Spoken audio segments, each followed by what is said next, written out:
Driven by fire, driven by fear, never get tired, no I'm still here. Felt in the cracks, now I'm shifting gears. 10 years into my moments here, waiting my turn, now I'm hot in demand. Slept on a kid but I had bigger plans. Stayed low key but I still hit drive. Give me one shot and I'm coming alive. Names on the left, second taste it. Gunning for the top, no limitations. From the basement, no hesitation. Okay, you beautiful friends, welcome back to the bag of this in my truck. And what if I was to tell y'all that there was a season 10 of My Little Pony, Friendship is Magic? Now, no, it was not on the air whatsoever, but there was what is classified as a season 10, episode 1, 2, I don't know how many episodes, let's put that in quotation marks, that they did, but they did have a comic book format that was considered season 10 of My Little Pony, Friendship is Magic. Now, I don't have all of those issues. I've got some of those issues at the house, but I don't have them all. So, I did find this video of this creator, not 100% sure who the creator is because I downloaded this video a while ago. So I will be going back and finding out who it was and put that in the description and all that stuff. But I found this creator. They're doing an overview of season 10, episode 1, which is whatever comic book issue that was of My Little Pony, Friendship is Magic. Now, I'm not going to do this like I would do an episode reaction because, of course, with an episode reaction that I do around here, I push the play button, and then, of course, we have the edits of, you know, cutting out the dead space and all that stuff for copyright material. But if I get the words out of my mouth, but when I do an episode reaction, I just simply push play and watch it as it happens, as opposed to commentary mode, which is what we're about to be jumping into. Commentary mode, of course, I give commentary, but I'm pausing, stopping, a little bit different than the reaction mode. So, if you've been on this channel long enough, though, y'all know I've changed things up a little bit, and I do more commentary now than I probably do on reactions. So a lot of you are already familiar with the way we do commentary around here. So let's go ahead and start this video and find out what happens in season 10, episode 1 of My Little Pony, Friendship is Magic in 3, 2, 1, and play. Objection!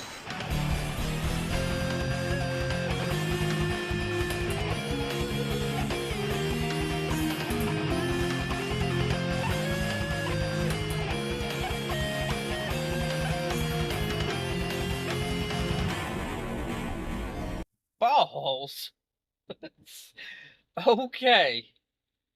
Okay, so he's got like a quick rapid fire intro, and he's obviously got a pony persona. So I'm presuming Master Code Ace Analysis, that's obviously the channel. And where I've got it paused, I'm able to see the title screen and all that. FIM number 89. So issue 89 of Friendship is Magic, My Little Pony, is season 10, episode 1. Now, like I said, I don't remember how many episodes they did, but it was comic book format. So yes, Master Code Ace Analysis. So let's do it. He's obviously got a pretty nice intro, in my opinion. It kind of gets you amped up and just ready to take on whatever the flip he's taking on. Now, don't worry, this isn't going to be like a hour-long video. Well, y'all already see that it ain't going to be that long. What we've got here is a 7-minute long video going over this whole episode. So let's do this. Let's play button one more time. Well, not one more time. We're probably going to stop this like 6, 7 more times. Let's do it. Play. Hello, every pony. I'm Master Code, your ace analyst, and today we'll be taking a look at the long-awaited Season 10 comic series of Friendship is Magic, beginning with issue number 89, which starts ostensibly after Twilight's first sunrise as ruler of Equestria. So, with all the big baddies gone and Equestria relatively at peace, Twilight takes the magic of friendship plans to the next level. After all... Balls. Okay. I like where they went with that. Her first sunrise since becoming ruler. So I've got that issue at the house. I really, really, definitely need to read that because I also need to do a little bit of research and find out, hey, is the comic book season 10 series canon to the show proper? Because that would definitely end up being quite a bit of, if all of this is canonized, then I obviously need to check out all of this season 10 stuff. So, yeah, I like where we're starting. It seems really good and a good starting off point where Twilight is there for her first sunrise. That we haven't had that. We had her attempted, I think, in the show, but that's when the princesses went and they were gonna retire, and then they went on their beach vacation, and lots of people don't like to talk about that episode, but I'm sure it's still, you know, I bet if I rewatched it, it'd be better than I remember. Either way, let's continue. And All the girls' adventures traveling to exotic and strange locations, it's time to expand further, bringing friendship to other places beyond Equestria's borders, such as the Abyssinians, the Burb Home, and of course, the one place we've all been dying to see throughout this show, Zecora's home, which is on the far Asian coast. We finally get our wish, as the main six all divide into various groups, forming diverse teams as they travel to all these locations, except for Twilight, who's stuck at home. And balls. Okay. Okay. So I was listening to her I'm thinking of Twilight, that's why I said listening to her. I was listening to it, and this seems like it would be a good premise for season 10. Obviously, we had the School of Friendship, which brought people from all around Equestria, which Equestria is just its own continent. So, or at least by our humanistic standards, Equestria would essentially just be its own continent. And now they're wanting to go beyond just Equestria and just spread the magic friendship everywhere to other lands besides just the land of Equestria. He named a couple there, and I can't remember those, but the big one that he was talking about is where Zecora comes from. So that is definitely something that a lot of people wanted. So I don't know if they're going to tackle it in this issue, but maybe it's the next issue that they'll tackle it. Geez, I cannot get words out of my mouth tonight. But let's read what Twilight actually has right here in front of us. Twilight's holding a book that says Princess Things to Do. And it has a schedule. Big, bulking books of a schedule. Monday, Tuesday, Wednesday, Thursday, Friday. That's what's on it. But things have changed. I am needed here as the Princess of Equestria. I just can't go running off to explore a new country because I want to. So now she has the responsibilities that Celestia and Luna ended up having, when they were the rulers. And she's finding out that she can't just gallivant all over the place and solve everyone's problems, such as how everyone's constantly saying, hey, Celestia, you could have solved all these problems for Twilight and her friends, but you chose not to and let them struggle. Well, she had other responsibilities. So let's continue. this is probably the best way the series could possibly go. We've been with the main six for years, seeing all their highs and lows, seeing them develop as a unit and individual characters. And of every pony in the core group, Twilight's had the most development. She started off as a sheltered bookworm, made friends, eventually became the Princess of Friendship, and now all of Equestria. Now, that's not to say there aren't any more hurdles for her, as she's now dealing with ruling an entire country. But back to my point, sidelining her allows the others to gain new knowledge and perspectives, along with seeing some unique interactions by pairing the girls with these eccentric or different personalities they don't intermingle with as much. Pause. Ah, I should have paused it like 2 seconds ago because we had Rarity there with like Maud and what looked like Big Mac, and there's a whole group of them. And let me look at this little picture here, though. What we got here is Trixie with Discord, Spitfire, and then some cat-looking character, and then we also got Fizzle Pop Berry Twist in there. Yes, I know that is not the name that everyone calls her. It's Tempest Shadow. Yes, Tempest Shadow is a much better name than Fizzle Pop Berry Twist. But yeah, it does look like he's saying, that there's some groupings in here that are not exactly, what we're used to, and that would I need to read this issue. I'm going when I get home this weekend. Granted, I don't know when I'm posting this video, but for me tonight is a Tuesday night, so I'll probably have this up possibly by Friday.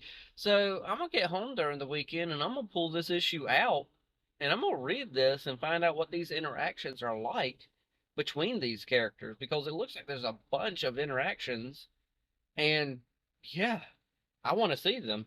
And play. Right off the bat, you know you're in for a treat because it's basically a fan service page, seeing all of our favorite supporting characters sharing witty banter and just having fun with each other, and further canonizing Lyra Bond relationship. Let's look at our team, shall we? We got Dash leading the fiercely loyal team going to Parrot Peak. We have Verity leading the stoic alchemist group to the Diamond Dogs. Fluttershy and Peaky leading the egocentric and eccentric to the Abyssinians. And finally, AJ leads the reformed Rock and Reimer. Rockhoof, don't be giving her those eyes now. We've already got enough Lyra Bond shipping. We don't need Rock Shadow, even if it does sound cool.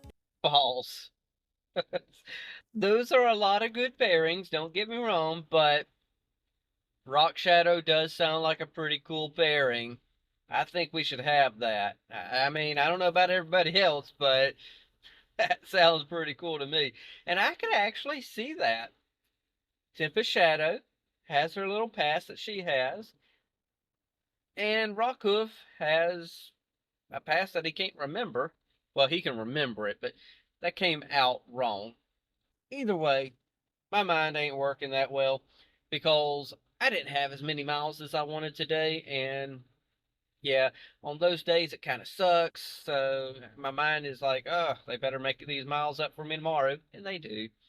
So my brain is focused on tomorrow, so I need to get focused more on this and what we're saying here. I mean, Shadowhoof does sound like a good pairing, though. Let's go. And play. It's here, though, we get our first conflict, that being Sakura expressing her disdain for the mission and returning to her home. This is one of my favorite scenes and elements about this comic, that being Sakura and her fight with the Apple Mare. Usually, the Zebra Shaman is the calm and collected one with helpful anecdotes and antidotes to help ponies in need. And even when shit's going down, for the most part, she's able to keep it together to see a solution. Here, though, this is honestly the most animated we've ever seen her, raising her voice, a fire in her eyes, and most notably, during this outburst, she's not rhyming. God help us! She's not including. Pause. Hold up. I've read comics with her in it. She rhymes. So if she's not rhyming in these panels, something is wrong. Which means she doesn't want to go home. She does not want to go home. And she wants to stay where she is, there in the Everfree Forest, away from her family. So let me read what I have on my screen right here. This is part of what Sakura is saying. For all you know, you are asking me to walk into a place where I am not wanted or I am in danger. And you presume to act as if I should be grateful that you have given me so little thought. Judging just by what I'm reading right there, she, like I said, she don't want to go home. She feels like she's not wanted, she might be in danger, and she's thinking that Applejack just isn't thinking of her and thinking that, hey, we're giving you a good little thing here. We're going to your homeland. It might not be a gift, Applejack. Maybe she just doesn't want to go home. Let's continue. Including any clever wordplay, she is just laying out her frustrations to AJ, and not only is it glorious, it gives us a little more insight to her character, basically showing that when she gets pissed, she'll let you have it, and not beat around the bush with rhyme. Balls. Okay, so we got a little snippet of what else she is saying right after she said what she said. Think even of your own life for a moment. what if I invited you to an event to which you were to bring your mother? And when you told me about your mother, I chided you for not being happy. I've got to read this issue. Wow. Something happened between her and her mother. Or at least that's what I'm presuming. But I got a feeling this guy's going to get us into it and find out, more what happened. So let's continue. And To the point where she's even bringing mothers into this, hitting AJ right where it hurts. And I don't really blame her at all, as Rainbow Dash did drag her all the way here, expressing her fear of flight, and is asked to partake in a massive friendship mission exodus, and AJ just assumed that she would want to return home, a place we're now finding out she has emotional baggage with. But she does concede to Applejack, rationally determining that this call to action wasn't out of malice, but good, and decides to help. Both were in the wrong with AJ's assumptions of what Sakura wanted, and the zebra hitting below the belt. But afterwards, both gain a little more respect and understanding for their plights. I'm pouting. Oh no, guys, don't get on that ship. You're gonna get marooned on a desolate island and be forced to make weird devices from coconuts and encounter Alf and the Harlem Globetrotters and somehow make it into space. And there's even other dangers like pirates, or even worst of all, coming across a group of narwhals swimming in the ocean, causing a commotion cause they are so awesome. Like an underwater unicorn, they've got a kick-ass facial harm. Later on, we finally see the sprawling cityscape of Sakura's home, and it's about what I expected. It does look unique from other locations, having some simplistic huts or tents, while having some mosque-like castles and temples made of sand and stone that society has developed to somewhat modern appearances while keeping their own style. We also get our first look at the inhabitants, and wow, it looks like this place has been diversifying long before Equestria, because we got a punk rocker looking zebra, 2 double-horned unicorns, or Abada, and 2 kelpies. I don't know. I don't trust those 2. Hop on our backs. We'll take you definitely not to a watery grave. Anyone else think we should ignore the murder ponies and go home? Now, in this first issue, we don't learn too much about Sakura's quote-unquote old friends, but Mariti has a cool design with the black and purple mane, wavy stripes, and those piercing green eyes. And high-spirited nature make her stand out. But let's take a step back for a second and analyze this team and why Tempest and Rockcliffe are a good choice for AJ's group. Pause. Okay. So I let that play out a little longer than what I was expecting, because obviously I'm trying to figure out, okay, what should I be saying here and there, but in all reality, there wasn't much that I could say or add, but those are some pretty cool designs of those zebras. What in the world is wrong with me tonight? I'm sitting here slurring my words. I'm not an alcoholic, so I know I ain't drinking nothing to make me slur my words. Either way, who cares? Nonetheless, though, these are pretty cool designs. At least one of them's a zebra, it looks like. And the rest of them aren't. Okay, so we had a 2-horned horse there, and that was called something specific. I'll have to re-listen to what he's saying there for that to, get in my head. And then we had 2 other, like, the rest of them were ponies or something. Diverse group of ponies / whatever. I like that, but at the same time, I want to know more about everyone else in the village and stuff like that, like Sakura's parents, or if she doesn't even have parents. I want to know more about her family and maybe some of her past and stuff like that. So I don't necessarily know if this is like episodic as I'm thinking. So, because we got like 2 minutes of this video left, and I don't know if we're going to get like something that feels like could have been a full episode of My Little Pony. But yeah, I'm going to read this right here. We got Rockcliffe with that zebra friend of Sakura's, and she says to him, "Did you say Rockcliffe, like from the legends? You've heard of me? I had a book about you as a kid. My mom used to read it to me all the time." Okay, so I thought there was going to be more said there than what was said, but it's cool that, even Sakura's old village, had the books of the legends. and was able to get to know the legends of Equestria. So, cool beans. That's a good little tidbit. And I'm wondering, maybe this is Sakura's sister instead of friend.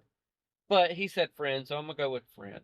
And play. Rakuf is the proud one, but he's also a fun and friendly fellow, which helps him mingle with the locals, along with him having his heroic reputation. Tempest has been all over Equestria, though mostly conquering the many cities she's visited. She's the sarcastic one of the group, leading to some funny exchanges, but through various dialogue, you can tell she's using that nature as a defense mechanism to her tougher exterior since reformed. Plus, her leaving on her own as a filly, much like Sakura did, also helps the two girls relate to one another, understanding each other's hardships. For AJ, Rakuf is the muscle and upbeat one, and Tempest keeps her grounded and straightforward. Ending off back with Sakura, she doesn't take the grand reunion so well.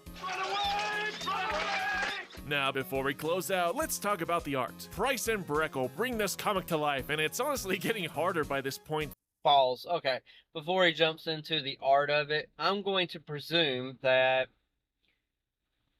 not Sakura. I'm going to presume that Tempest is going to be pretty much in a nutshell our Starlight of this little group. She's going to be our sarcastic. She's going to be our common sense pony. So I'm sure I'm going to like Tempest Shadow with this group dynamic here.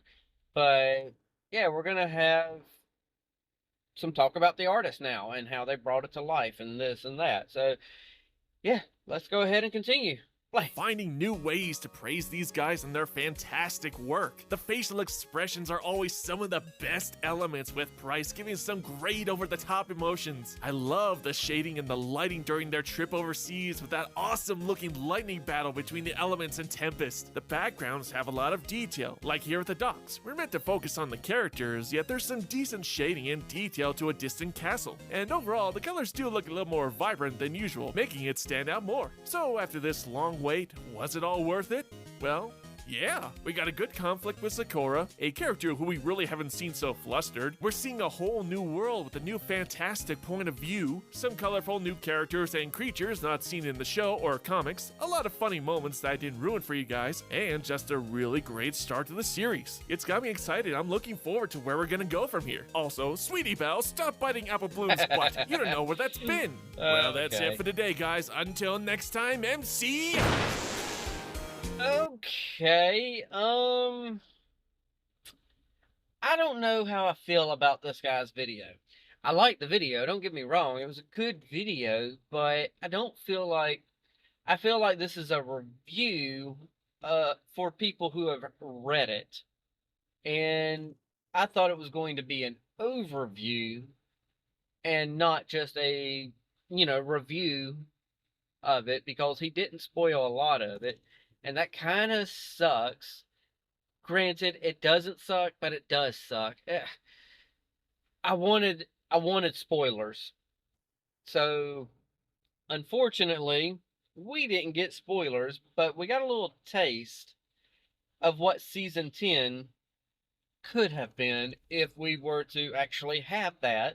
So, the first episode of Season 10 essentially would have been Twilight, getting herself grounded as the ruler of Equestria, and then sending off the rest of everyone else to faraway distant lands, such as one of the first ones would have been Sakura's village.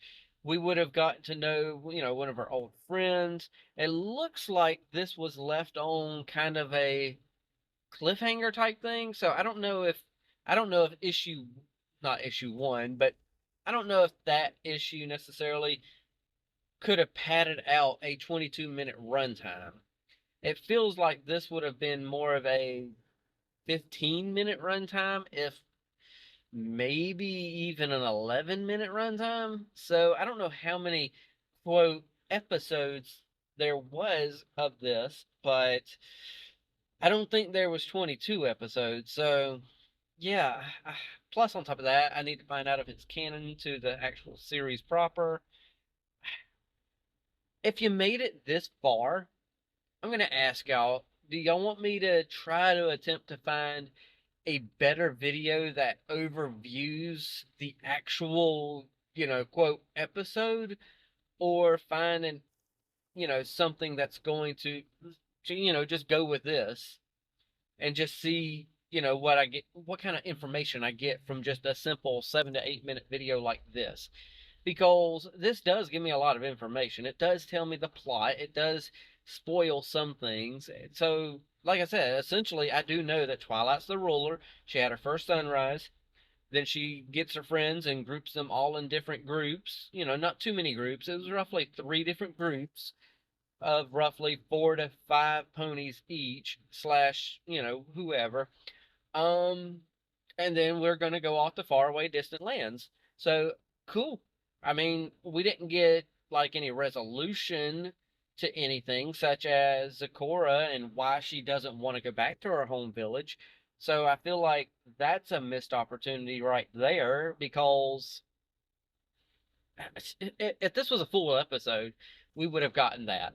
That's my biggest problem, is if this is all that was in this issue, then this would have been about 10 minutes of this episode. Because we're missing the second half of the episode, it feels like. So, y'all let me know. Keep going with these, or possibly find something else that overviews and tells the complete story. So, yeah. I don't know. For some reason, I almost had a coughing fit. So, let's try that again. I can't think of nothing else. So, passing it off to y'all. Y'all know the drill by now if you've been here. Hit that like, tickle to subscribe if you're new. Don't be texting and driving. And as Mr. Rogers always says, I like you just the way you are.